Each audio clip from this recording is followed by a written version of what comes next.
ഇന്നത്തെ എൻ്റെ ഉച്ചക്കലത്തെ ഫുഡ് എന്താണെന്ന് കണ്ടാലോ. അപ്പോൾ രാവിലെ ഉണ്ടാക്കിയ ചപ്പാത്തിയുടെ ബാലൻസ് ഉണ്ടായിരുന്നു. അപ്പോൾ അതിൽ നിന്ന് 2 എടുത്തിട്ടുണ്ട്. പിന്നെ നല്ല കുടംപുളിയൊക്കെ ഇട്ട് വെച്ചിട്ടുള്ള മീൻ കറി ഉണ്ടായിരുന്നു. അപ്പം ഒരു മീൻ കഷ്ണവും അതുപോലെ തന്നെ കുറച്ചധികം ചാറും കൂടി ഒഴിച്ചിട്ടുണ്ട്. പിന്നെ നല്ല നാടൻ കൊള്ളി ഉപ്പേരി വെച്ചതുണ്ടായിരുന്നു. ഈ മീൻകറിയുടെ കൂടെ കൊള്ളിയും കൂടി ഉണ്ടെങ്കിൽ സൂപ്പറാണല്ലോ.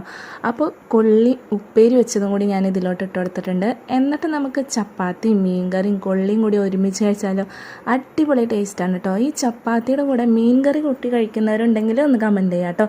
കൊള്ളിയും സൂപ്പറാണ്. ഞാൻ വൈകിട്ടൊക്കെ കൊള്ളി പുഴുങ്ങാണെങ്കിൽ കൂടെ മീൻകറി ഉണ്ടെങ്കിൽ പിന്നെ വേറെ ചോറും കറികളൊന്നും കൂട്ടില്ല, അത് തന്നെ കഴിക്കുകയാണ് പതിവ്. ഇങ്ങനെ കഴിക്കണം കണ്ടിട്ട് എൻ്റെ മോനും ചപ്പാത്തി മീൻകറിയും കൂടി കഴിക്കാനായിട്ട് ഭയങ്കര ഇഷ്ടമാണ്. അപ്പോൾ ഉച്ചയ്ക്ക് ചപ്പാത്തി അങ്ങനെ ബാലൻസ് ഉണ്ടെങ്കിൽ അവൻ ചോദിക്കുക ആദ്യം എനിക്ക് ചപ്പാത്തി വേണമെന്ന് പറഞ്ഞിട്ട്. മീൻകറി വെക്കുന്ന ദിവസമാണെങ്കിൽ പ്രത്യേകിച്ചും. അപ്പോൾ ഇതുപോലെ ഫുഡ് കഴിച്ചിട്ടുള്ളവരുണ്ടെങ്കിൽ ഒരു സ്മൈലെങ്കിലും കമൻറ്റ് ചെയ്യാം കേട്ടോ. അപ്പോൾ പുതിയ വീഡിയോ ആയിട്ട് വീണ്ടും വരാം. താങ്ക്